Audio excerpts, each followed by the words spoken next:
मनोभीष्टं स्थापितं येन भूतले ददाति स्वपदान्तिकम्। नमो विष्णुपादाय कृष्णपृष्ठाय भूतले श्रीमते भक्तिवेदान्त स्वामिनिते नमः। नमस्ते सारस्वते देवे गौरवाणी प्रचारिणे निर्विशेषशून्यवादी पश्चात्पदेशफलिनी। जय श्री कृष्ण चैतन्य प्रभु नित्यानंद श्री अद्वैत गदाधर श्रीवासदि। हरे कृष्ण कृष्ण कृष्ण हरे हरे हरे राम राम राम। तो आज हम भगवत गीता का practically one of the most important section start करने वाले हैं। ये भगवत गीता का पहला लेसन है जो कि भगवान अर्जुन को देते हैं और करीब 20 श्लोकों में इस लेसन को दिया गया है। तो हमारे पास जो पीपीटी नोट्स जो है उसमें से भी हम देखेंगे साइंस ऑफ सोल और साथ साथ गीता के श्लोक बाय श्लोक भी हम देखेंगे। तो ये सेक्शन पे समय देना चाहिए क्योंकि ये सेक्शन जो है भगवत गीता के फाउंडेशन को सेट करता है। अगर आत्मज्ञान नहीं पता होगा तो उसके आगे भगवत गीता समझना मुश्किल है। तो आज हम उसको स्टार्ट करते हैं। भगवान जो बोलना स्टार्ट कर रहे हैं। तमुवाच ऋषिकेशः प्रहसन् इव भारत सेनयोरुभयोः मध्ये विषीदन्तमिदं वचः।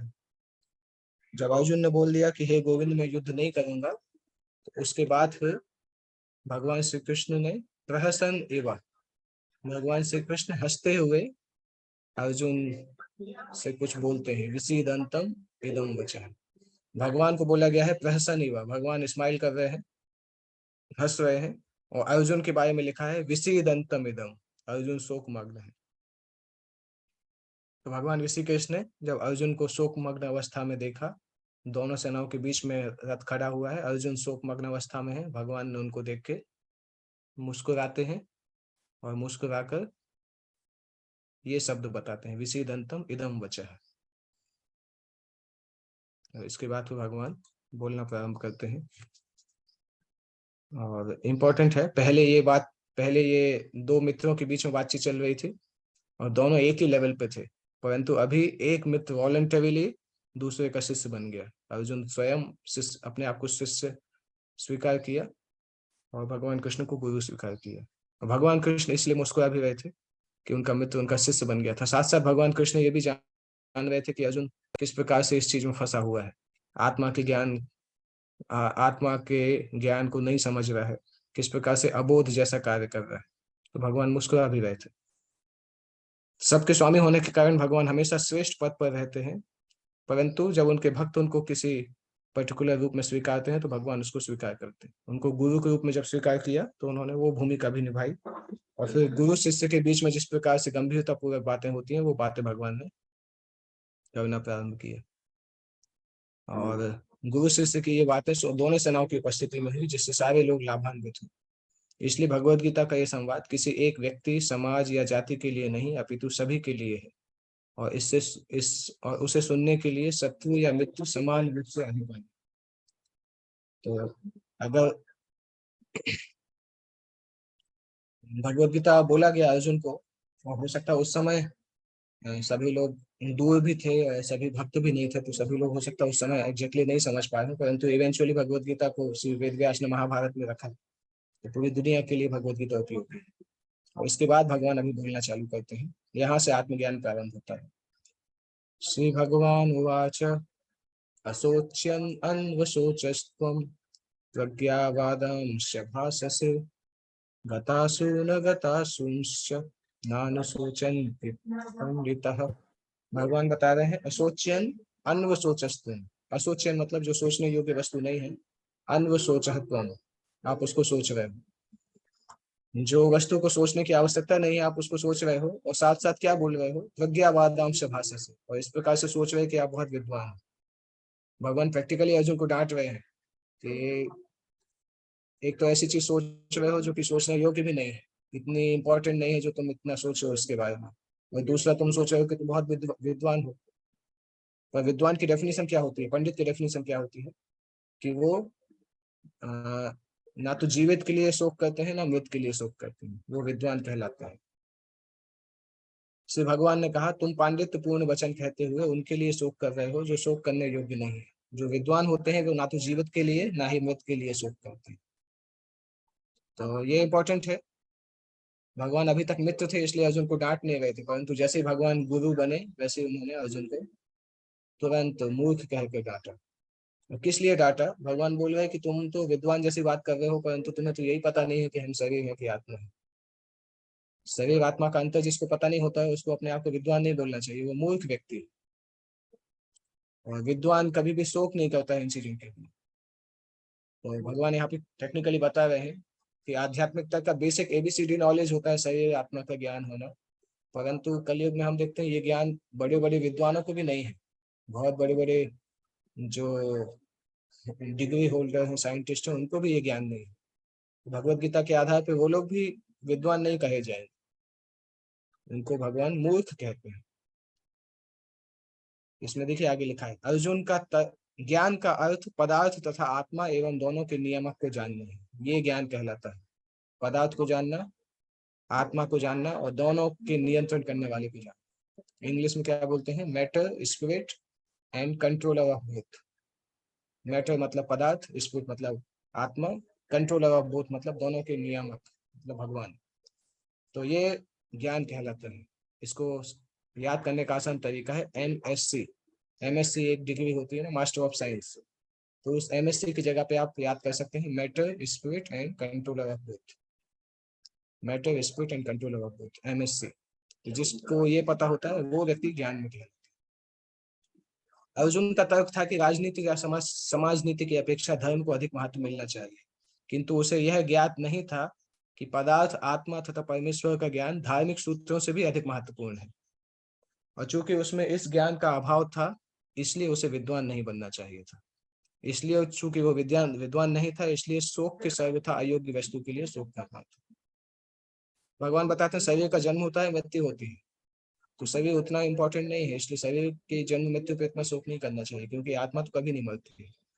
जो आत्मा को जानता है वो कभी भी शोक नहीं करता है। इसके बाद हम पीपीटी में डिस्कस करते हैं, फिर हम फिर से यहाँ पे आएंगे आगे के श्लोकों से। तो पीपीटी में आत्मज्ञान के कुछ कुछ बेसिक कॉन्सेप्ट दिए गए हैं, उसके बाद फिर से हम इस श्लोक के आगे से स्टार्ट करेंगे।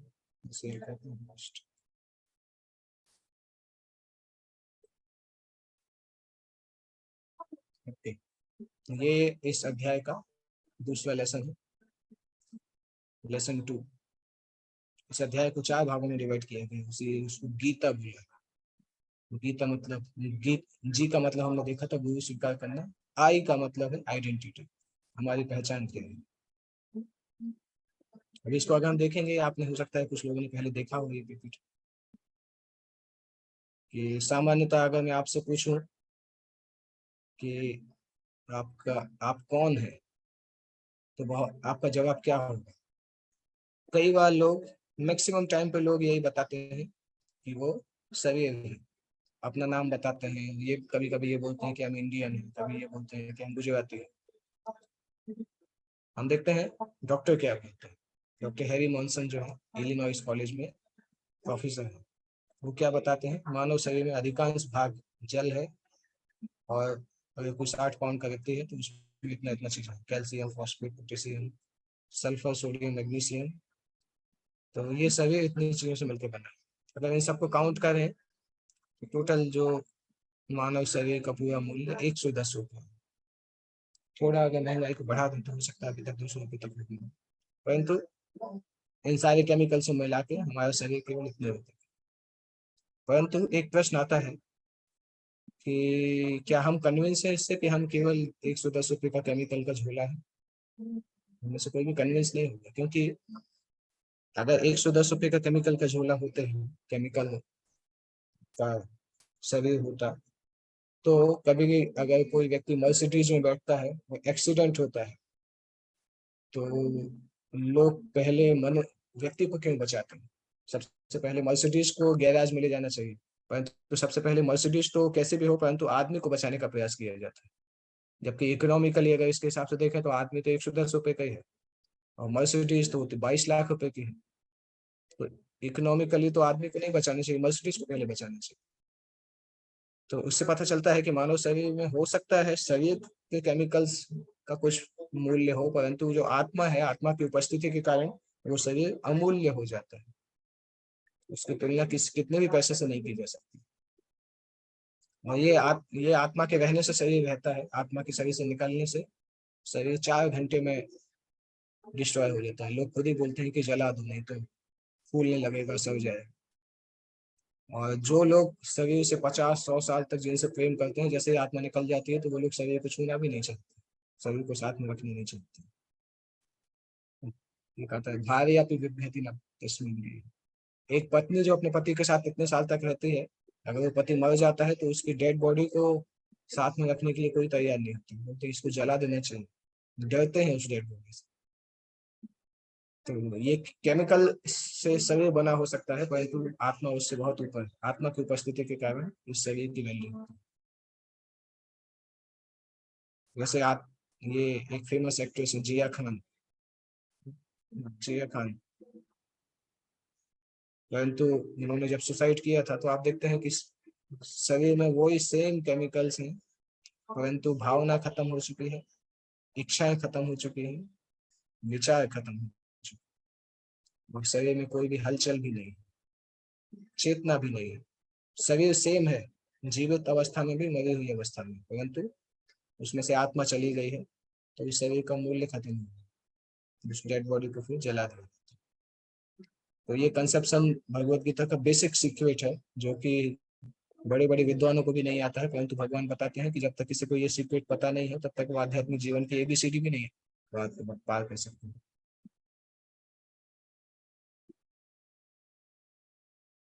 आत्मा के लिए किसी भी काल में ना तो जन्म है ना मृत्यु, आत्मा ना तो कभी जन्मा है ना जन्म लेता है ना जन्म लेगा, अजन्मा नित्य शाश्वत तथा पुरातन है, शरीर के मारे जाने पर वो मारा नहीं जाता। भगवद गीता अध्याय अभी हम देखेंगे, इसी अध्याय में 20वें श्लोक में आता है। तो ये जो चित्र आप देख रहे हैं, आप देख रहे हैं काल रूप में वृद्ध व्यक्ति मरते जा रहे हैं और फिर उनको नया शरीर प्रदान किया जा रहा है और नए शरीर में वो निकलते जा रहे हैं।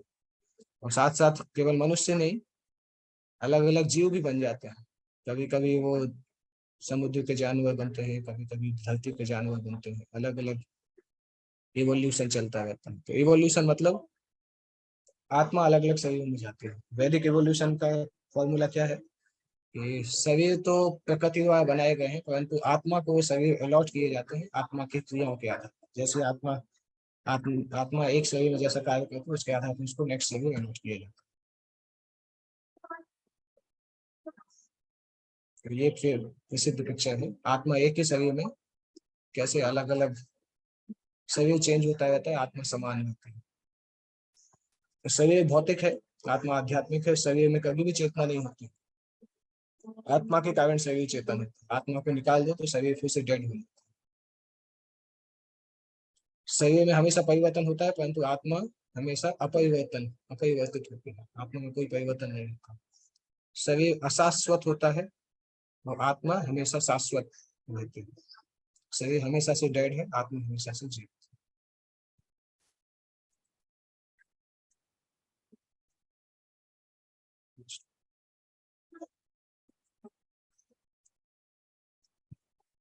भगवान ने सबसे पहले अर्जुन को यही सिखाया कि आप शरीर नहीं है, आप एक आत्मा है। ये भगवत गीता का पहला शिक्षा था जो भगवान ने सिखाया। और आत्मा हृदय में बैठी रहती है, ये चित्र में आप देख रहे हैं। जैसे जब आंखों से हम अपने आप को देखते हैं तो एक्चुअल में आत्मा जो है यहाँ पे जो दिख रही है आत्मा, ये उस शरीर का ड्राइवर है। और आत्मा आत्मा की इंद्रियां जब हमारी आंख से कनेक्ट होती हैं तो हमारी आंख काम करती है। तो हृदय में आप देखिए आत्मा बैठी है, उसके पीछे भगवान उसको विटनेस करते हैं।